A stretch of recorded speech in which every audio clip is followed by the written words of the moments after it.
RS brothers లో ఆషాఢం KG sale మళ్ళీ మొదలైంది. మరెన్నో క్రేజీ ఆఫర్స్ ఖైదీ చేయండి ఆర్ఎస్ బ్రదర్స్.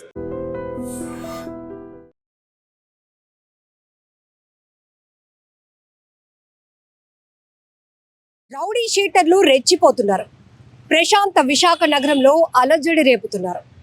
కిరాయి హత్యలు, అంతర్గత విభేదాల వల్ల రోడ్లపై తెగబడుతూ తెగ నరుక్కుంటూ ప్రజలకు తీవ్ర భయాందోళనకు గురి చేస్తున్నటువంటి పరిస్థితి నెలకొంది. వారం రోజుల్లోనే విశాఖలో 2 రౌడీ షీటర్లు హత్య విశాఖ ప్రజలను వణికిస్తోందని చెప్పొచ్చు.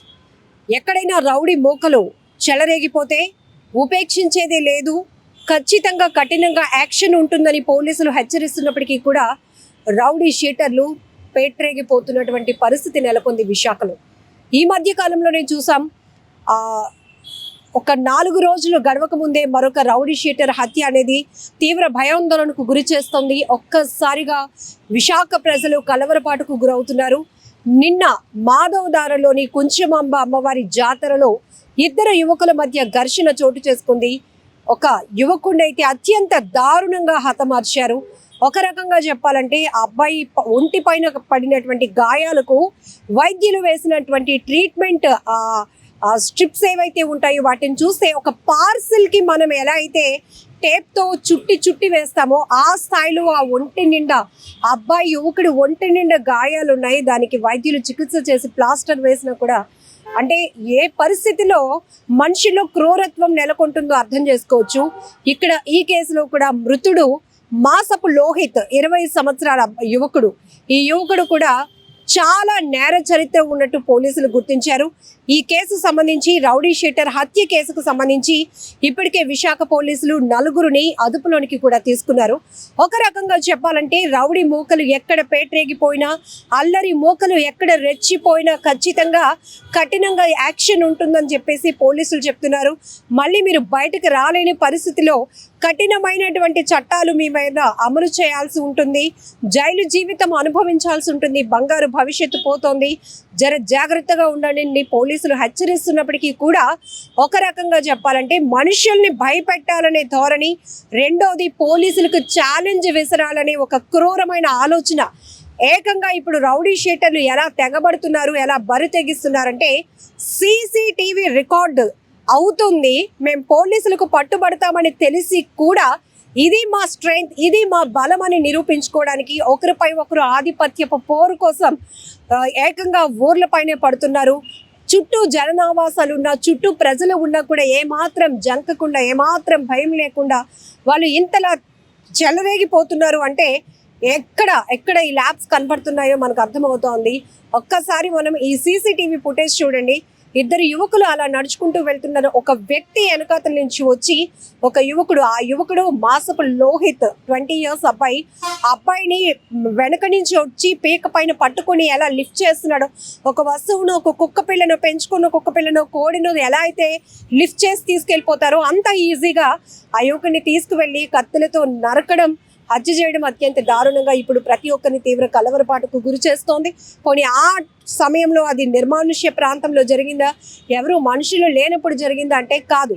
సీసీటీవీలు ఉన్నాయి ముందున, చుట్టూ జనాలు ఉన్నారు. జనం మధ్యలో జరిగినటువంటి ఒక ఘర్షణ, ఒక యువకుడిని అత్యంత కిరాతకంగా హత్య చేశారు అంటే ఇక్కడ రౌడీ షీటర్లు ఏ స్థాయిలో పేట్రేగిపోతున్నారో, ఎలా చెలరేగిపోతున్నారో మనం ఈ దృశ్యాలు చూస్తుంటేనే అర్థమవుతోంది. ఇక్కడ ఇంకొకటి, మనం రౌడీ షీటర్లు ఎక్కువగా హైలైట్ చేసి మాట్లాడే కన్నా ఎందుకు ఇక్కడ ఈ మృతుడు కూడా ఒక రౌడీ షీటరే, తనకి కూడా చాలా క్రిమినల్ హిస్టరీ ఉన్నట్టు అబ్బాయి, 20 సంవత్సరాలు. ప్రతి తల్లిదండ్రులు కూడా తమ బిడ్డల్ని బాగా చదివించాలని, మంచి భవిష్యత్తు ఇవ్వాలని, వాళ్ళు ఒక మంచి స్టేజ్కి రావాలనే ప్రతి తల్లిదండ్రులు, అది ఏ వర్గం కానివ్వండి, ఏ స్థాయి ఆర్థిక పరమైన పరిస్థితులు కానివ్వచ్చు, కానీ ప్రతి తల్లి తండ్రి తమ బిడ్డల విషయంలో మాత్రం వాళ్ళ ఆలోచన చాలా గొప్పగా ఉంటుంది. కానీ కొంతమంది మాత్రం యుక్త వయసులోనే, అంటే టీనేజ్ వయసులోని, మైనర్ ఏజ్లో కూడా తప్పుదోవ పడుతున్నటువంటి పరిస్థితులు నెలకొనడం వల్ల పూర్తిగా వాళ్ళు నేర ప్రవృత్తి వైపు వెళ్ళిపోతుంది వాళ్ళ జీవితం. ఇక్కడ కూడా మనం చూడొచ్చు, అనేక సినిమాల్లో మనం రౌడీ షీటర్లు ఎలా తయారవుతారు, వాళ్ళలో అంత హార్డ్గా ఆ డెసిషన్కి రావడానికి ఏదో ఒక బ్యాక్గ్రౌండ్ ఉంటుంది, ఇవి మనం సినిమాల్లో చూస్తాం. బట్ ఇప్పుడు అలా లేదు. విచ్చలవిడిగా రౌడీ షీటర్లుగా మారిపోతున్నారు. నేర ప్రవృత్తి పెరుగుతోంది. నేరాల్లో మైనర్లు కూడా ఉండటం చాలా బాధాకరం. ఇక్కడ అమ్మాయిలు అబ్బాయిలు అని తేడా లేదు. ప్రతి ఒక్కరు అంటే చాలా వరకు చాలా మందిలో కనీసం మనం మనుషుల్లాగా ఉండాలి, మనుషుల్లాగా ప్రవర్తించాలనే విజ్ఞత కూడా లేకుండా ఎలా అంటే మృగాల కన్నా దారుణంగా పైశాచికత్వంగా ప్రవర్తిస్తున్నారు.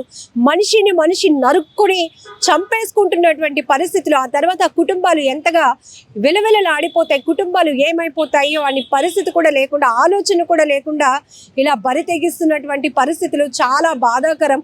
ఇలాంటి సొసైటీలో మనం ఉంటున్నామా, ఎటుపోతుంది సమాజం అనే ప్రశ్నలు మనం వేసుకుంటున్నప్పటికీ కూడా గ్రౌండ్ రియాలిటీలో క్షేత్రస్థాయిలో చాలా చాలా లోపాలు కనపడుతున్నాయి.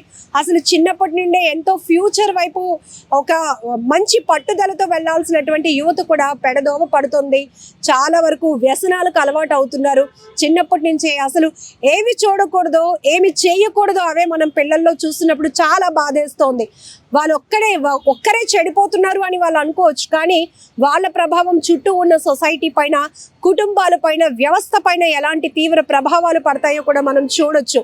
సో ఒక రకంగా వాళ్ళు హీరోయిజం అనుకోవచ్చు. నలుగురిలో 100 మందిలో 1000 మందిలో 1,00,000 మందిలో మనం ఒక్కరమే హీరో. మనకు అందరూ భయపడతారు. మన చేతిలో కత్తి ఉంటే భయపడతారు, తుపాకీ ఉంటే భయపడతారు, మనం ఒకరిని కొడితే భయపడతారు అనే ధోరణిలో ఒక హీరోయిజాన్ని వెతుకుంటున్నారు కొంతమంది యువత. కానీ దానివల్ల ఎంత నష్టపోతున్నారు, సొసైటీ ఎంత నష్టం జరుగుతోంది, తల్లిదండ్రులు ఎంత ఇలాంటి పిల్లలు మేము కన్నామా అని వాళ్ళు ఎంత ఆవేదనకు గురవుతున్నారు. ఇవన్నీ కూడా మనం చర్చించుకోవాల్సినటువంటి విషయాలు. ముఖ్యంగా గాంజా, డ్రగ్స్ ఈ కేసుల్లో పట్టుబడుతున్న వాళ్ళు కూడా మంచి గొప్పగా చదువుకుంటున్న వాళ్ళు, ప్రొఫెషనల్స్. ఈ మధ్య లేటెస్ట్గా ఒక 3 days బ్యాక్ కూడా విశాఖలో ఒక డ్రగ్స్ కేసు పోలీసులు ఛేదించారు. 25 గ్రాముల కొకైన్ని పట్టుకున్నారు. ఆ కేసు చూస్తే కనుక ఒక నైజీరియన్ వ్యక్తితో పాటు స్థానికంగా ఉన్నటువంటి వ్యక్తులు ఉన్నారు, మంచి సెటిల్ అయినటువంటి వ్యక్తులు ఉన్నారు. వృత్తిరీత్యా చూస్తే డాక్టర్స్, ప్రొఫెషనల్, ఇలాంటి వాళ్ళు కూడా ఈ డ్రగ్స్, గాంజా కేసులో పట్టుబడుతున్నారు అంటే మరి ఏ స్థాయిలో ఎంత చేంజ్ వచ్చేసిందో సొసైటీలో మనకు అర్థమవుతోంది. ఇక్కడ ఈ హత్యకు గురైనటువంటి మృతుడు ఎవరైతే ఉన్నారో మాసపు లోహిత్ 20 years అబ్బాయి, తిన పైన కూడా చాలా నేర చరిత్ర ఉంది. అసలు 20 ఏళ్ళకి అంత నేర చరిత్రలు ఏంటి, వాళ్ళపైన రౌడీ షీట్ ఓపెన్ అవ్వడం ఏంటి, ఇన్ని కేసులు ఏంటి? ఇలాంటి వాళ్ళు ఒక ఇంటి నుంచి బయటకు వస్తుంటే ఆ కుటుంబానికి ఎలాంటి ఎఫెక్ట్ పడుతుంది? ఆ కుటుంబంలో తల్లిదండ్రుల్ని, వాళ్ళ అక్క చెల్లెళ్ళుంటే, అన్నదమ్ములుంటే వాళ్ళని ఎలా చూస్తారు? ఇవేమి పట్టనట్టు కేవలం వాళ్ళు డబ్బు సంపాదన, రౌడీయిజం, సొసైటీలో వాళ్ళకంటూ ఒక గుర్తింపు కోసం చెడు మార్గాన్ని ఎంచుకుంటున్న వాళ్ళని మనం ఎక్కువగా చూస్తున్నాం. ఏదేమైనా దీన్ని అరికట్టాల్సిన బాధ్యత పోలీసులపై ఎంతుందో, ప్రభుత్వాలపై ఎంతుందో, మనుషుల్లో, సొసైటీలో కూడా చాలా మార్పు రావాల్సిన అవసరం ఉంది. ఒకరిని చూసి ఒకరు నేర్చుకుంటున్నటువంటి పరిస్థితులే యువతలో ఎక్కువగా కనబడుతున్నాయి. గాంజాకు అలవాటు పడుతున్నారు, డ్రగ్స్కి అలవాటు పడుతున్నారు, మత్తులో ఏమవుతున్నారో తెలియదు. ఇలానే అల్లరి మోకలతో చేరుతున్నారు. రౌడీ షీటర్ల వెంట ఫాలోవర్స్గా వెళ్తూ కొన్ని రోజుల తర్వాత వాళ్ళు పెద్ద రౌడీ షీటర్గా ఎదగాలి, ఒక సామ్రాజ్యాన్ని క్రియేట్ చేయాలి, సొసైటీలో మన పేరు చెప్తే భయం ఏర్పడాలి అనే దుర్మార్గపు ఆలోచనలకు వెళ్ళటం వల్ల కూడా ఇలాంటి బరితెగింపు ఘటనలు జరుగుతూనే ఉన్నాయి.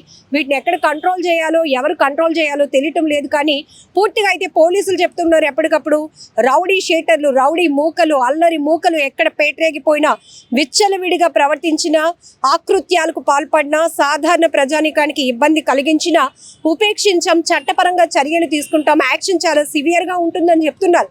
కానీ వీళ్ళు మాత్రం పోలీసులకి ఛాలెంజ్ విసురుతున్నారు. జనాల్ని భయపెట్టాలనే ఆలోచనతో నడి రోడ్లపై బరి తెగిస్తున్నారు. విచ్చలవిడిగా కత్తులతో చెలరేగిపోతున్నారు. ఒకరిని ఒకరు హత్యలు చేసుకుంటున్నారు. ఒక రకంగా చెప్పాలంటే రక్తపాతం చూడడానికే నేర చరిత్ర, నేర ప్రవృత్తి వైపు వీళ్ళు వెళ్ళడానికి ఇష్టపడుతున్నటువంటి పరిస్థితులు కూడా ఉన్నాయి. ఏదేమైనా సొసైటీలో చాలా మార్పు రావాల్సిన అవసరం కూడా ఉంది. సో ఈ కేసు విషయంలో కూడా ఇప్పుడు ఒకవైపు విశాఖలో గిరి ప్రదక్షిణ జరుగుతోంది. దాదాపు 2,000 మంది పోలీస్ ఫోర్స్తో గిరి ప్రదక్షిణ ప్రతిష్టాత్మకంగా సూపర్ సక్సెస్ చేయాలనే ఆలోచనతో ఒకవైపు పోలీసు వ్యవస్థ అంతా అటు పనిచేస్తుంటే, మరొక వైపు విశాఖలో ఒక్కసారిగా ఈ రౌడీ షీటర్ హత్య తీవ్ర కలకలం రేపుతున్నటువంటి పరిస్థితి ఉంది. ఏది ఏమైనా ఇలాంటి ఘటనలు చాలా దారుణం, చాలా బాధాకరం. ఇప్పుడు నేటి జనరేషన్ ఇలా రోడ్ల పైన ఇలాంటి ఘటనలు చూస్తే పిల్లలు భయభ్రాంతులకు గురవడం, పిల్లలు పెద్దలు అందరూ భయపడుతున్నారు. తర్వాత ఆ ఘటన నుంచి మిగతా వాళ్ళు ఏం నేర్చుకుంటారు అనేది కూడా ఇక్కడ చాలా ఆవేదన కలిగిస్తున్నటువంటి అంశాలుగానే చెప్పుకోవచ్చు. నిజంగా ప్రస్తుతం ఉన్నటువంటి సమాజం దేనికి ప్రయారిటీ ఇస్తుంది? ఆర్థిక సంబంధాల చుట్టూ మాత్రమే తిరుగుతోంది. మళ్ళీ ఎన్నికలంగానే చాలా విరక్తి కలుగుతాను. మంచి అనిపిస్తుంది కదా, లేడీస్ కూడా ఛాలెంజింగ్ జాబ్స్ చేసినప్పుడు చాలా బాగుంటది. ట్రాఫిక్ అసిస్టెంట్స్ గా నియమించిన ట్రాన్స్జెండర్స్ అందరితో సాల్యూట్ చేయించుకుంటున్నారు. ఫుడ్ డెలివరీ ఇవ్వటానికి వెళ్ళినటువంటి డెలివరీ బాయ్ అనిల్ పై కళ్ళ ముందు